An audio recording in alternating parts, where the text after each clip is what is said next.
I'm Jeff Hunt. He's Bill Thorpe. It's Wednesday. Yeah, that's the halfway point. Half good, half bad. I don't know. Not closer to Friday, though. Christmas party week. My goodness. Yeah, it is. Lots happening. And then we're getting close. We're getting close to that coveted Christmas break. Yes, we are. Yeah. We're going to get some time off. And I still got shopping I got to do, so I'm kind of a little stressed. There. And I'm the king of the personalized gift. Like I put people's faces on golf balls and stuff. That's nice. So you got to do enough time for those to be printed. Yeah, you do. Yes, you do.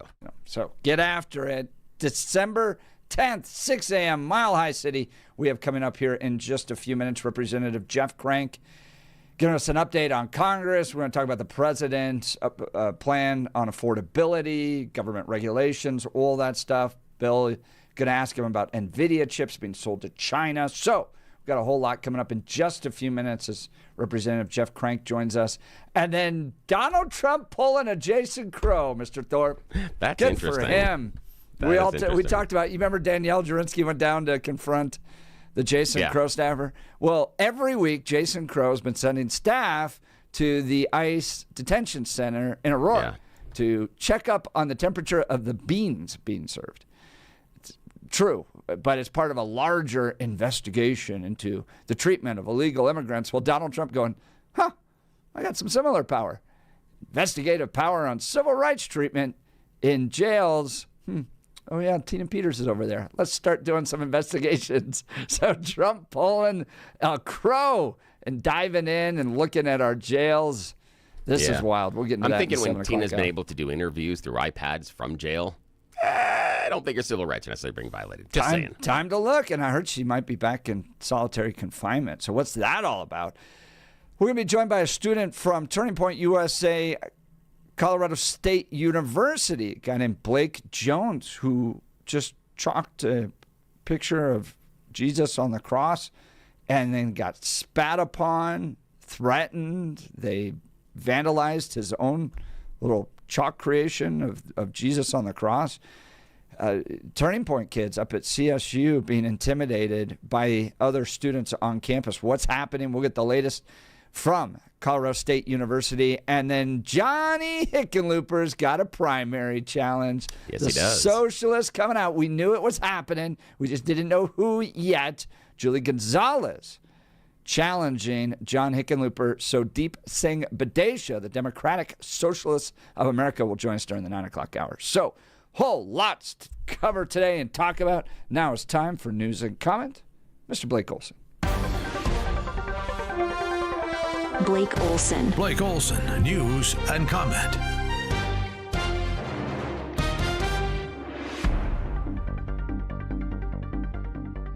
And mostly clear in Denver, expecting a high of 59 today. News sponsored by Pastor Camp Heating and Air Conditioning at 303-777-1234 to learn more about special savings opportunities on Lennox equipment. Our top story, the Fed could announce an interest rate cut today. Investors anticipate the third rate cut in a row and hope to hear it from Too Late Powell. Thousands of people west of Denver were without power last night after strong winds affected the area, especially in the foothills. Most customers have their power back, and in northern Colorado, a few semis were blown over due to the wind on 287, and as we know, that's always an issue this time of year near the Wyoming border. Aurora police searching for a man wearing red sweatpants and a black jacket riding a bicycle after a woman was shot in a parking lot in the 1100 block of South Havana near Mississippi.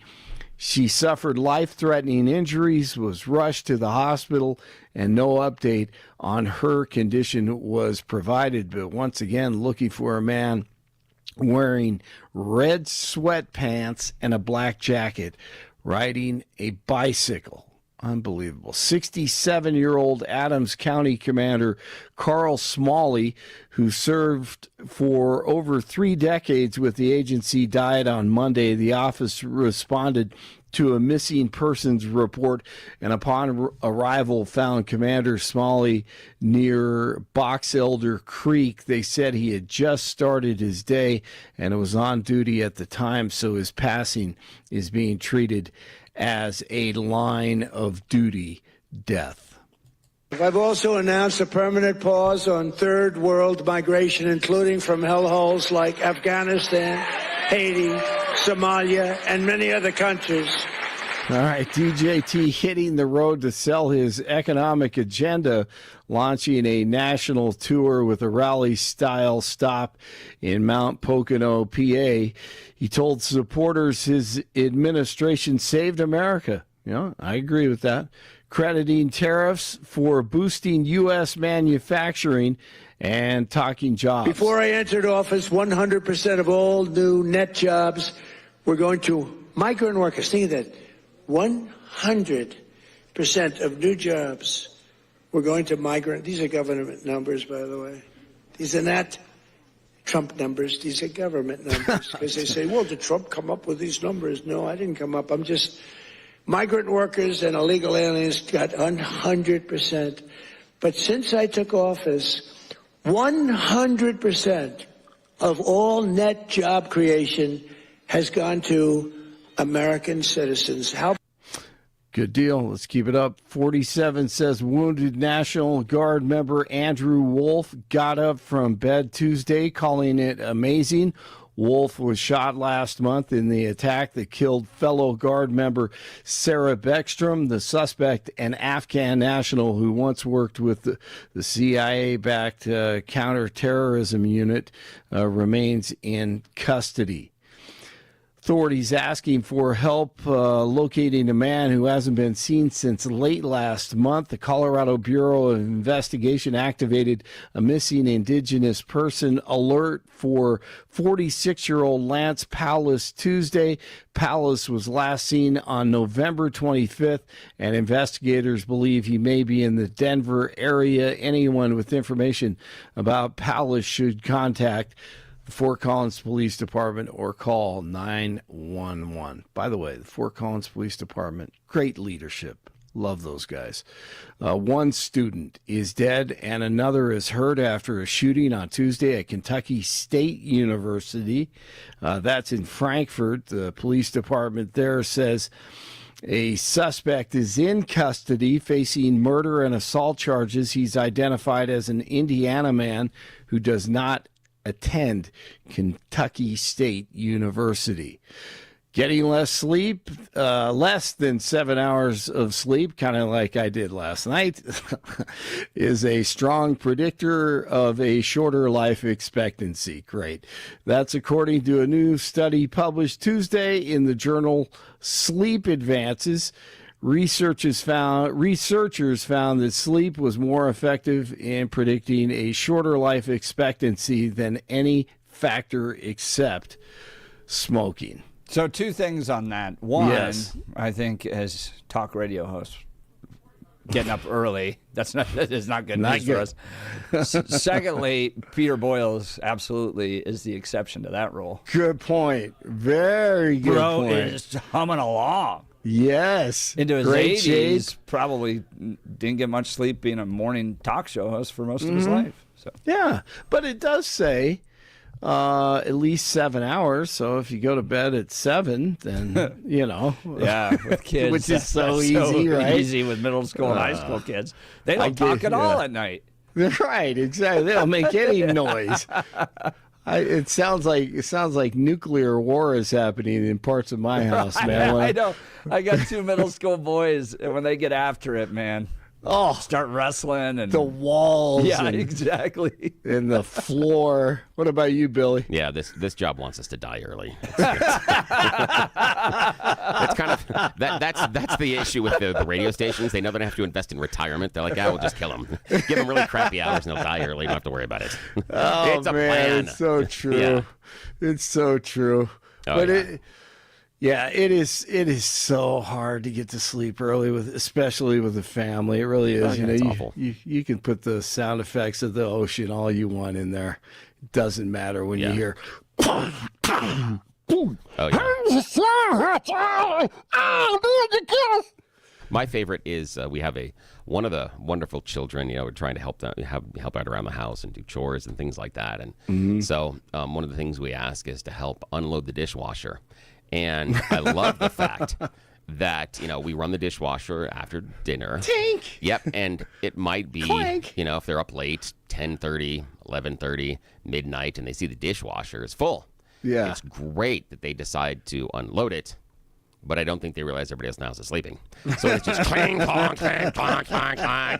I was like, really? Yeah, just seriously? Right. I mean, and you can't go down there and get mad because they're doing something you're asking them to. Yes, so you're kind of like, exactly. I'm going to endure. Yes, yeah. Exactly. It's like on Seinfeld. You sit there and you're like, find a happy place, find a happy place, find a happy place. Right. It's what it is. Exactly. Yeah. When my freshman takes the trash out, at night, I'm so happy. Yeah. It's so great, but it's so loud. It's louder than the truck. Yeah, it is. It really is. You're just like, what are you doing? Yeah. At 8 o'clock, like, oh, yeah. Yeah. I'm always surprised where a couple of the kids will emerge. They'll wander downstairs, and then they will take one of the plastic trash bags, and they'll go upstairs to their room. I'm like, that's interesting. Because I know the size of the trash can that is in their room, and it is much smaller than the kitchen trash bag. And then they come down with an incompletely full kitchen trash bag, and I'm like, wait. Hang on. I have questions, but then I really don't want to answer the questions. So I just kind of we're just going to let this go. Don't. No, I do not want to know where all of the trash came from. Do not want to know. I just know, la, la, la, la. No, I'm not listening. Yeah. I was thinking about this morning. You used to think, or I used to think my parents just had no clue, right? Oh, yeah. No, they just didn't want to dive into it, man. Oh, absolutely. I mean, they just, no. Yeah, I've surprised my kids a couple of times. I'm like, you think I was born this big? Right. I've actually had, now this is just being 100%. I have had the talk with the kids as they enter into the formative years of teenagers. And I'm like, I understand that you believe that mom and dad are idiots and you're into this. Like, I just would like to remind you that I have broken a number of laws you haven't even considered yet. So if we're talking about who's going to get away with stuff, don't try it. And I have been proven correct a number of times. I'm like, yeah, I know. And they're like, what? I'm like, yes, I know. And they're like, but. I'm like, hey, I've got cards. I play them when I need to. Just because I don't say anything at the time doesn't mean I don't know. And they're like, uh-oh. Yeah, I know. I am the author of that book, right? Yes. Yeah, you have no idea. All right, Nashville Predators get by the Avs last night, 4-3. The Avs are 21-2-7. Head coach Jared Bednar. Good on our guys to stick with it. I liked a couple of our power plays tonight. First one especially. Didn't capitalize. Then you kind of get down to the nitty gritty at the end of it. 6-on-5. It was hard working, and we managed the puck well. We had a couple looks. Draw a penalty gives us a little bit more of an advantage for 6-on-4. And I like the fact that we didn't force anything, but we took a couple good looks at the net, and eventually Cale's shot finds its way through. So it's a big goal for us. Gets us a point. And so, despite the loss, there are some positives. Today, first practice on the field this week for the Broncos as they go for 11 straight Sunday against the Packers. 44-year-old quarterback Phillip Rivers once again signed with the Colts practice squad. 10 kids, 1 grandson. His oldest son is a month younger than the center for the Colts. That's hilarious. It's going to be so much fun. I love it. We'll see how his comeback goes beginning today on the practice field. 30 in Parker, 31 in Englewood, 33 in Denver. You're waking up with Jeff and Billy. Blake Olson, News Talk 710 KNUS. Other than some windy areas, and there will be plenty of wind along the Front Range and foothills and mountains over the next couple of days, we're going to be looking at mild, dry weather as all the significant weather stays to the north and east of us. Partly cloudy, windy at times, upper 50s and low 60s, low to mid 30s tonight. Mid to upper 50s Wednesday, near 40 Wednesday night. Temperatures will be 50s and 60s Thursday, trending a bit cooler for Friday and into the weekend, but the real cold stays away. Meteorologist Don Day in the 710 KNUS Weather Center.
All right, he represents the 5th Congressional District here in Colorado. That is the Colorado Springs area. Joins us now. Good morning, Congressman Jeff Crank. Yeah, morning.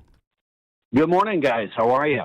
Great to see you over the weekend. Went out to support Jeff and Gabe Evans and went and did a little pheasant hunting. I've never hunted anything in my life, despite my last name. Never. I haven't shot anything. Went out and got to spend some time with you guys. Lots of support for you two as Republicans gear up for a big battle coming next year to maintain control of House of Representatives. How are things in D.C.? Give us an update, Congressman. Well, first of all, Jeff, thanks for coming out. I know you hunted with my son Joel. He Great said he really enjoyed hunting with you, and he said Dad congratulated him on getting his very first bird. So congratulations to you, Jeff. He's a good man. Joel's great. Yeah. Well, listen, it's going well, I think, in Washington D.C. You know, we're really trying to close out the year before we break for Christmas with a couple of things. One, we want to get as many of these appropriations bills done that we possibly can before the end of January, so that we don't have an issue of trying to use a government shutdown again for leverage. We're passing today, we should pass the National Defense Authorization Act, which is the one thing Congress has done right for over 60 years. We've passed that bill every year continuously for 6 decades to fund our military. And that is conferenced and on the floor of the House today, so we should be able to do that. And then, of course, healthcare. We're trying to figure out what the solution is, what the path is on healthcare, and obviously that's a tricky one. There's not a real appetite here for just doing a straight extension of the Obamacare premium tax credits. But we're working to try and figure out a solution to that so that we can bring relief to people on this issue of health care. That's Congressman Jeff Crank joining us from Washington, D.C., giving us an update. From my perspective, healthcare really any industry shouldn't be in the hands of politicians in Washington, D.C. I'm a free market guy. I'm reading Thomas Sowell's Basic Economics right now, which, by the way, it's a national travesty that Basic Economics by Thomas Sowell is not mandatory in kids' schools because it really helps people explain why the free market lowers prices, the impact that it has on that, the transparency that comes with it, and more importantly, you don't have central planners. Is healthcare something that should be in the hands of the government to plan out? It just seems like anytime we hand the government anything, services get worse, costs go up. And I mean that in no way offending you as a member of Congress. I just go, there's power with the free market. Why not allow that into the healthcare system? Yeah, we need to do a lot of things to our healthcare system, and getting government out of it in large part will help. But a great example of that, we've got Children's Hospital in Colorado. Jason Crow and I worked on a bill, and we're still working on it to try and get some of our military members are going to lose coverage potentially at Children's Hospital for kids of military members because the government just arbitrarily decided that their reimbursement rate for certain procedures was going to be lowered. Well, that's not a market decision. It's just the government saying we don't have enough money to pay for this, so we're going to cut the reimbursement rate. Well, a free market hospital or a free market healthcare system is going to look at that and say, well, it's not worth our time to do it. So we're not going to treat those patients anymore. And that's not the way to run a healthcare system. So, that's a great example. We have Medicare, Medicaid reimbursement rates that the government just lowers, and then providers don't want to provide it for that amount. And then sometimes the private insurance companies follow suit, right? And that's where we get into these access issues on healthcare. We've got to figure out ways to control costs for the American people, be more transparent. Honestly, I think we've got to hold these insurance companies accountable too. I mean, there are record profits in some of these insurance companies, and we got to figure out ways to do that to hold them accountable too. We need to know how many claims each company is denying. What percentage of the claims that are filed are getting denied by insurance companies too. So there's a lot of work. A lot of it, both sides may agree on. There's something called PBM reform, pharmacy benefit managers. There's a lot of Democrats and Republicans that would agree on something called PBM reform, which is taking middlemen out of the pharmacy business. So we got to get to work and get it done. That's Congressman Jeff Crank representing Washington, D.C. Sorry, Bill. I got a question before. I know that you want to go in a different direction, but I question this. Now, Congressman Crank, we've heard complaints about Obamacare since Jump Street. That's 15 years. Can you help me understand why the GOP is still struggling to foment any sort of a plan? What I'm hearing is the kid who knew the assignment was due and they didn't do the homework. There's been 15 years. How come the GOP hasn't been able to create any sort of a healthcare reform structure? All I've seen are complaints without any possible solutions.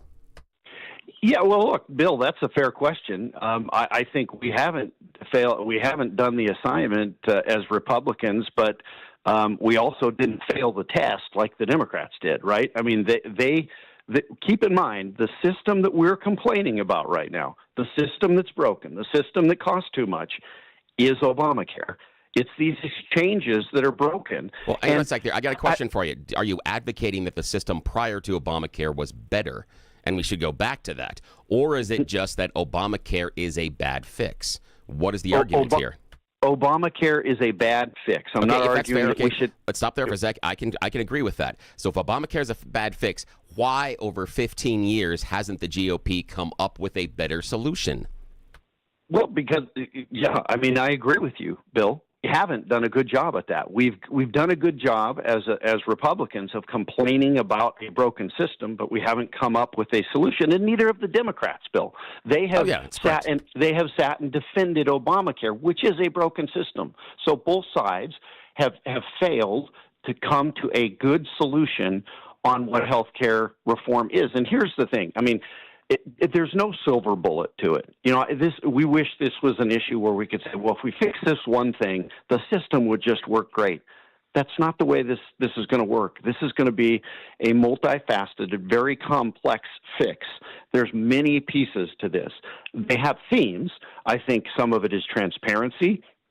Some of it is, getting efficiencies back in the system, taking out some of the inefficiencies of the system that expand, but we've got to give people better choice.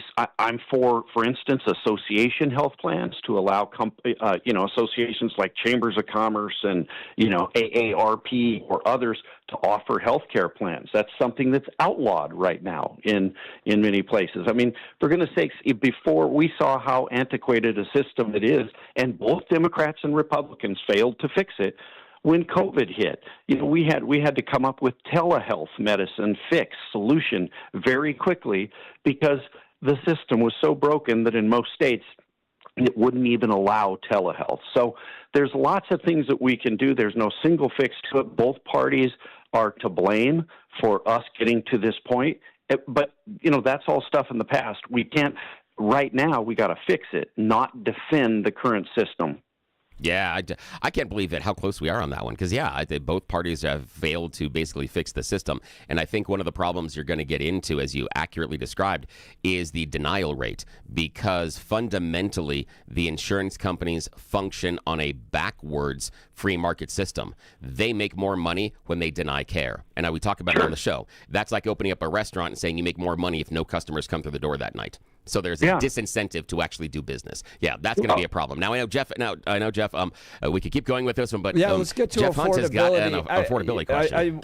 I know the president's going to be out there pushing affordability as the top issue, and I think he's right in this. That if Republicans want to maintain control of the House and the Senate, and this coming this next term, they've got to have great plans for affordability and making life easier for Americans. What are you guys doing in Congress? How are you responding to the president's agenda there?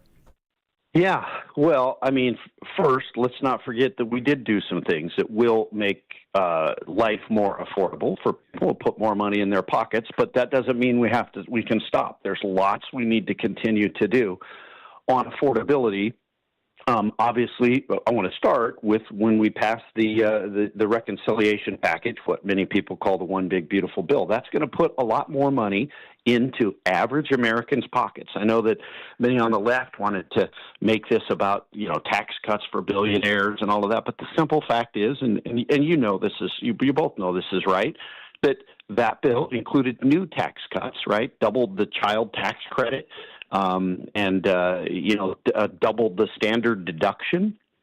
No tax on tips, no tax on overtime, senior tax exemption, tax deductibility on new car loans if they're made in America. So there's lots of new things that will give tax breaks to put more money in people's pockets, which does make life more affordable. But there's a lot of other work that we need to do. One of the biggest things I think we have in Colorado right now is the affordability of buying a home, right? Utility rates. There's lots of things, and some of these are things that we can fix at the federal level, and some things are self-inflicted wounds. You look at the utility prices in Colorado, that's largely because of the crazy policies that the state legislature and the Public Utilities Commission have been implementing over the last several years. And, some of these green energy standards that they've done, this new thing that the PUC has put in place that we're going to, magically all go to electric heat in our homes by 2050.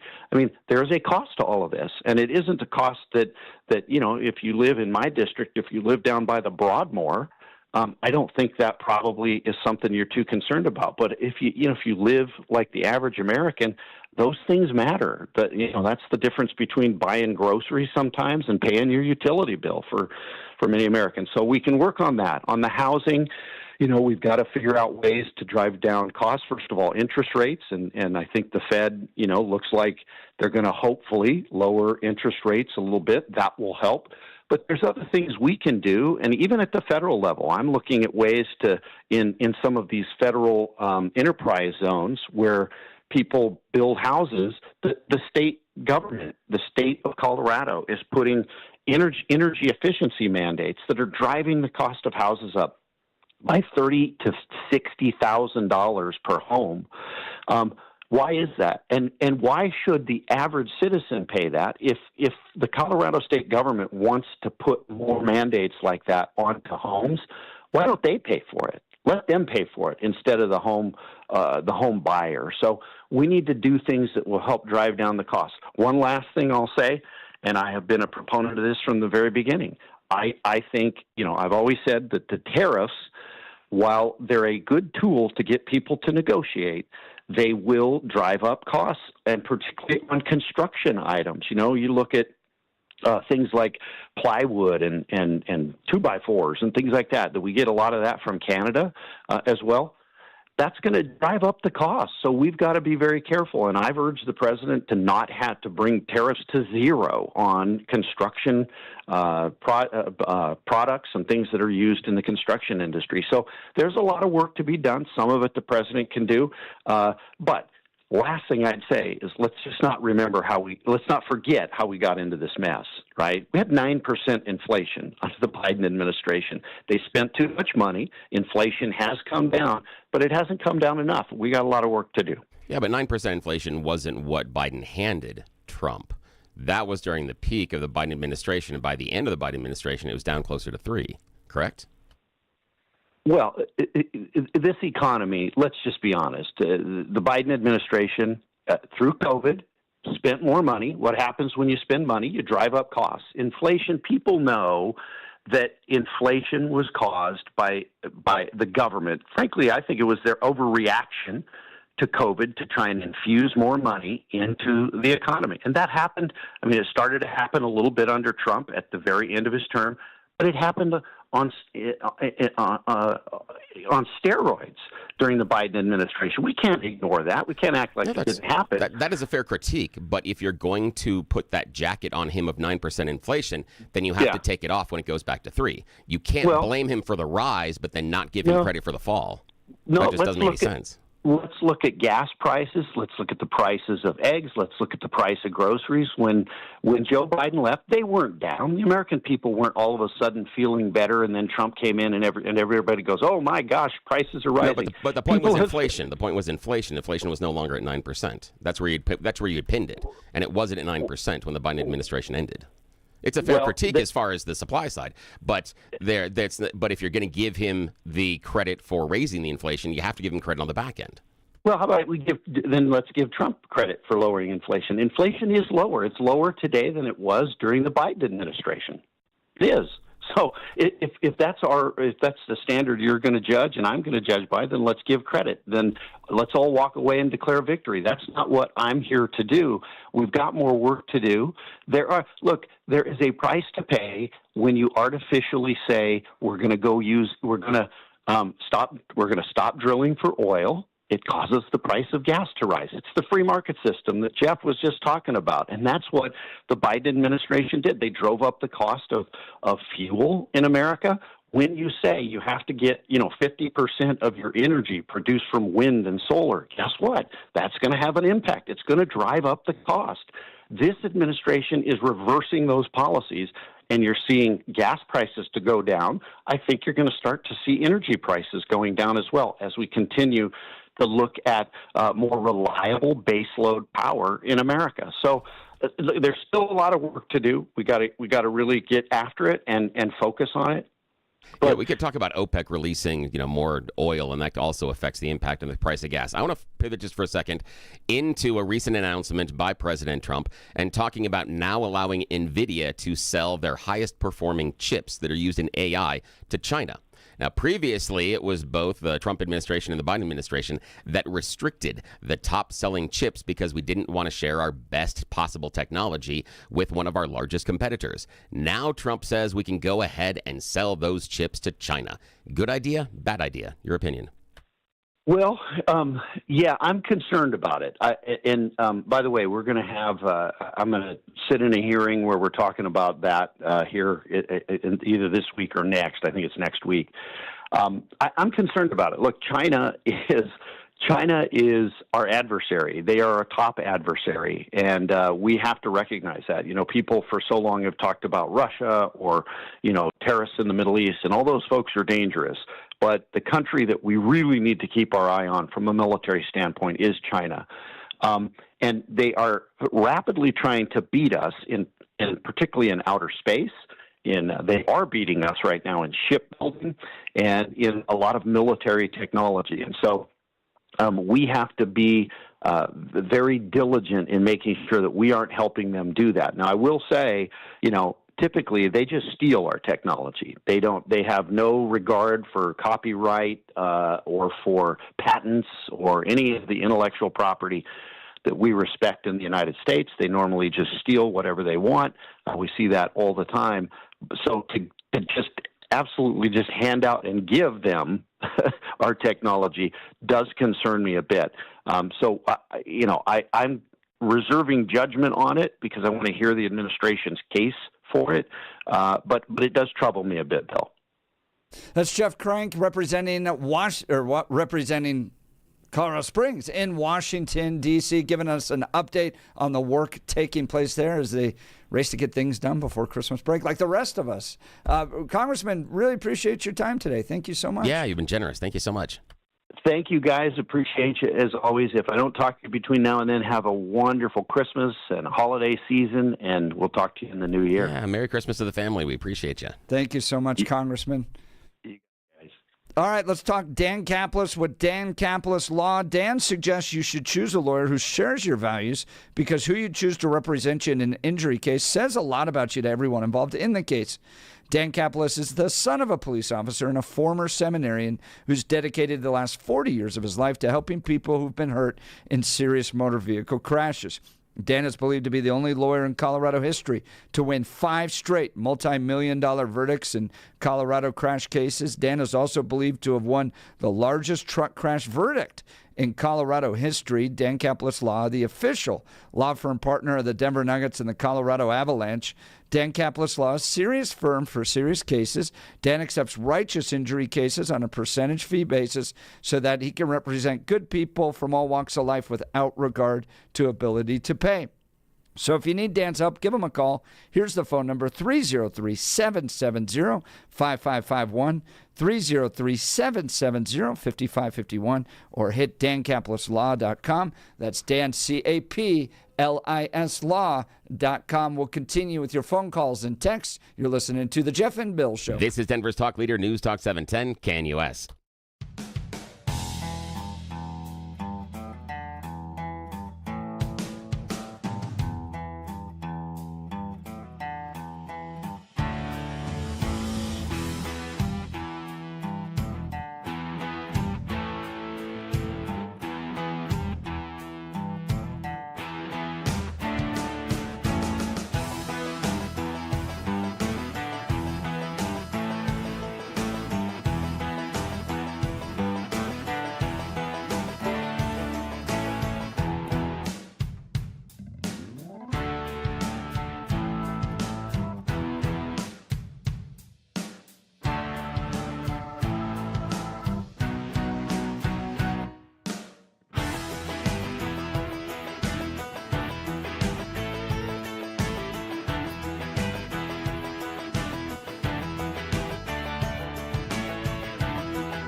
Welcome back to the Jeff and Bill Show. The president making affordability a top issue. I think he's right in that and making that a key thing he has to address. It's tied into healthcare, it's tied into housing costs, it's tied into food costs, it's tied into energy costs, all that stuff. Bill, am not confident that politicians in Washington, D.C. are going to lower the cost of healthcare. I don't know when the government gets involved in anything, right? And I saw this on the Sunday shows, right? And you see them recognize that this is all something that's really important. We got to address healthcare costs. So important to address. And then I watch Republicans and Democrats try to come up with ideas, and I just go, who are these guys? Like, why do we trust the central planners to try to put this together? And I appreciate the fact that the president doesn't want money to be going to insurance companies directly, but if you put it into a pool and then the people just pick the insurance companies, it's still an artificially inflated cost to insurance companies, right? So how is it fundamentally different than Obamacare when you're giving the subsidies on the back end versus giving the money on the front end to the consumer? The choice is still the same because the insurance company would have to accept the person at that cost. So I don't see how it changes anything at all. It doesn't change the system. Well, the problem that we have is, and this is again what we come back to, is we stand around and go, we have no idea how to fix this, yet other countries spend less and get better results. Now, I disagree with that. Well, but that's what all the surveys say. I mean, you can disagree with it all you want, but all the surveys say that we pay more and get better and get worse results.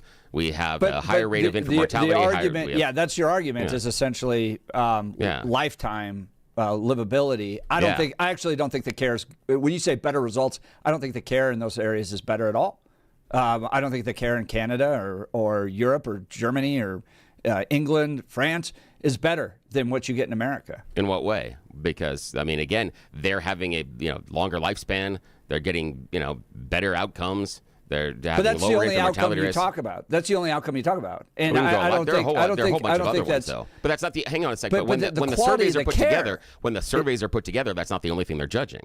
But yet, routinely, we end up lower down on the spectrum than other developed nations, and we pay the most by a lot. So that's the disconnect that we have to figure out.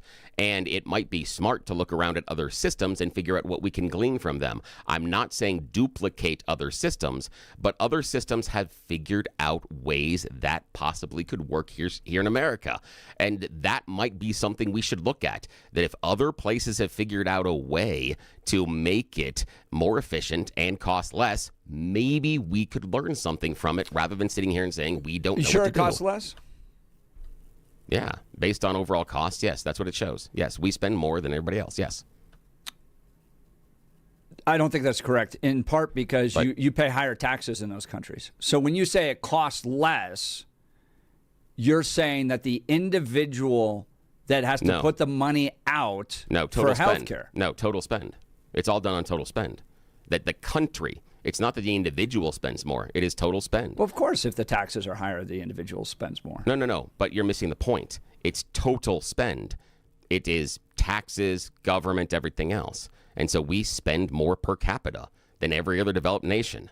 And that includes taxes and everything else in government support. The countries with higher taxes spend less totally on healthcare.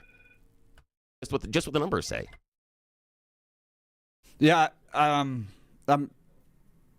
don't think that's correct. In the sense that if you have to go out and tax people at a higher rate in order to provide sub-care, right? The quality of the care is less. That you can make the argument that the state in socialized medicine spends less money.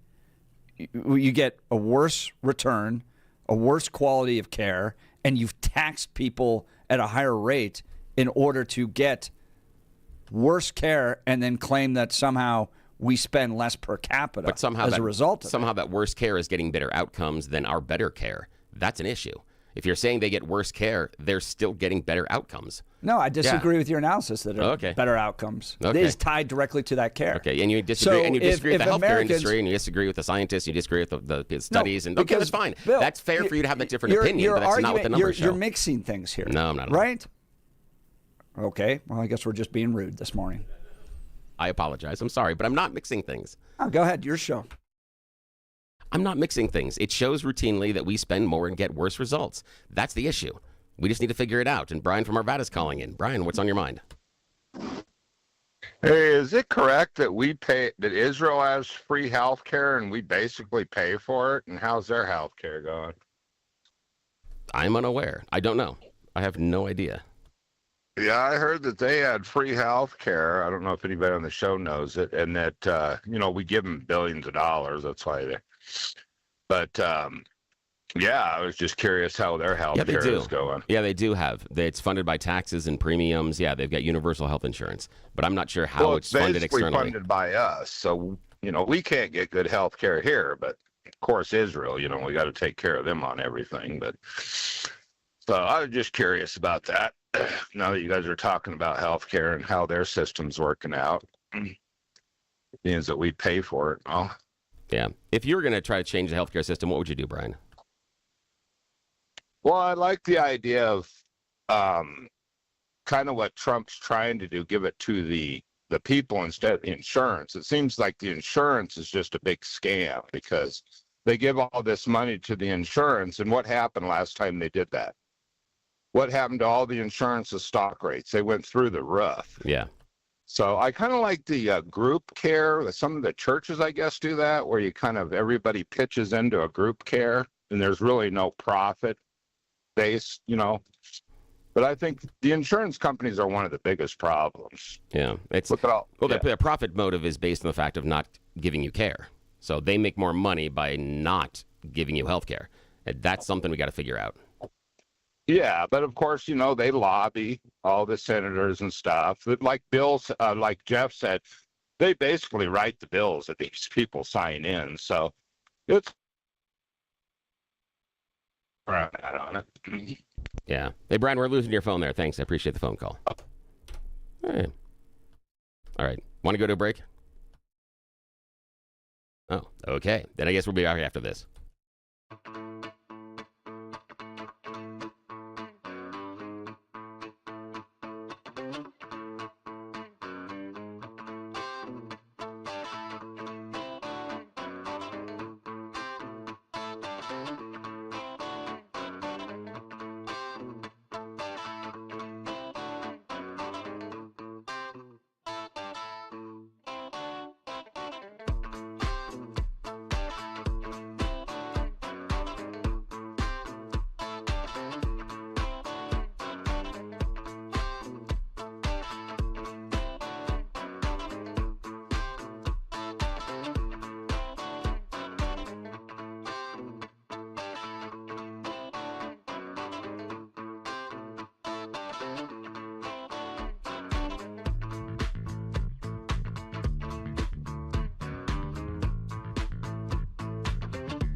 Welcome back to the Jeff and Bill Show. It's that time of the program. We throw it to Bill for You Choose the News. Yes, it is America's favorite fake radio news game show. It's time for You Choose the News. You know how this works. Browsing interwebs for moments over the course of the morning, finding really dumb stories about us humans to play this fake radio news game show because those in charge have no idea we are doing it because they do not arise until 7 a.m.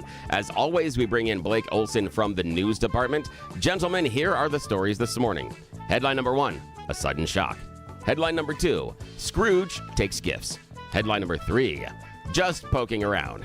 And headline number 4, live long and prosper. Mr. Hunt, your choice. Let's start with Scrooge. Yes, Scrooge taking gifts. Now this, we find ourselves in Bishopville, South Carolina.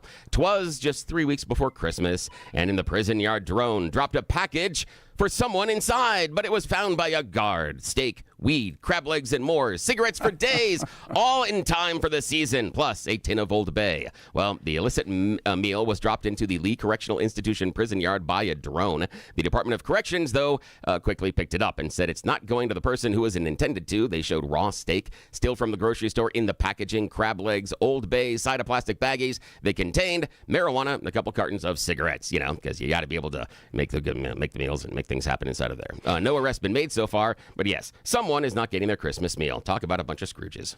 I know. Alrighty, Blake, your turn. A sudden shock, just poking around, or live long and prosper? Just poking around. Yeah, just poking around. We are in Dallas for this one. A Dallas woman is facing arson and criminal mischief charges after investigators say she intentionally set a house on fire, then hung around to watch the flames, and then tried to stop the firefighters. She stabbed a hose to stop the firefighters from being able to put out the flames. The Dallas Fire Rescue units were called to a house 2900 blocks of Prosperity Avenue around 1 o'clock in the morning. While they were actively battling the blaze, the 37-year-old reportedly took a knife to one of the fire hoses to prevent the crew's efforts. She was immediately placed under arrest at the scene and charged with criminal mischief. They thought she was just stabbing the hose. But later they determined the fire began in the front room. It was incendiary in nature, and they believe she was the person that set the fire after multiple witnesses at the scene heard her talking about it while she was watching the flames, saying that she started it, and then she went over and stabbed the hose. I think she starred on Breaking Bad. I think so. I'm just like the idea that I understand, you know, the criminals, they say, come back and sometimes, especially arsons, like to watch their work. But why are you getting all chatty with the people around you? Yeah, like, hey, look what I really. did. Look at this. I mean, there's so many things you don't share at that point. I don't think you make friends. Man. Yeah. Evidently, they didn't stop all that meth after all. Yeah, not at all. Not at all. Alrighty, final choice this morning, Jeff.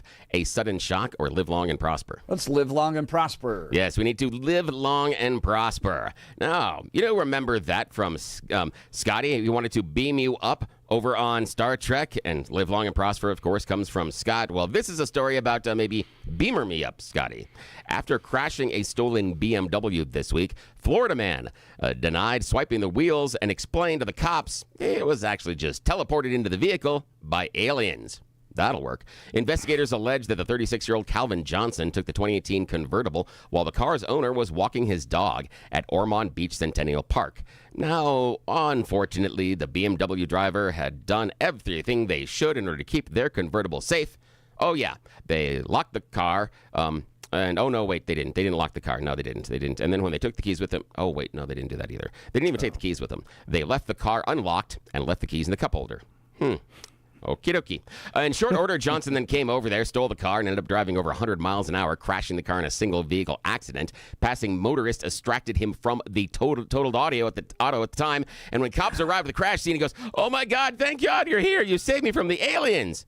And they went, "What?" He goes, "I didn't steal this vehicle. I was transported into it by the aliens." Not surprisingly, he has an extensive criminal record, which includes convictions just this year for trespass, obstruction, loitering, resisting arrest, and unsurprisingly, grand theft. He took a $1,500 bicycle. Asked why by the judge, he goes, it just felt like it. So, not surprisingly, when he comes across an unlocked convertible, I just felt like it. God. Yeah, but those damn aliens. Right. Yeah, that's it. That's India Choose the News. I know. Thank you, Mr. Thorpe. All right, coming up next hour, the Trump administration looking to bring civil rights investigations against Colorado's prison system. Is he pulling a Jason Crow? What are we talking about? We'll get to it next. You're listening to The Jeff and Bill Show. This is KNUS.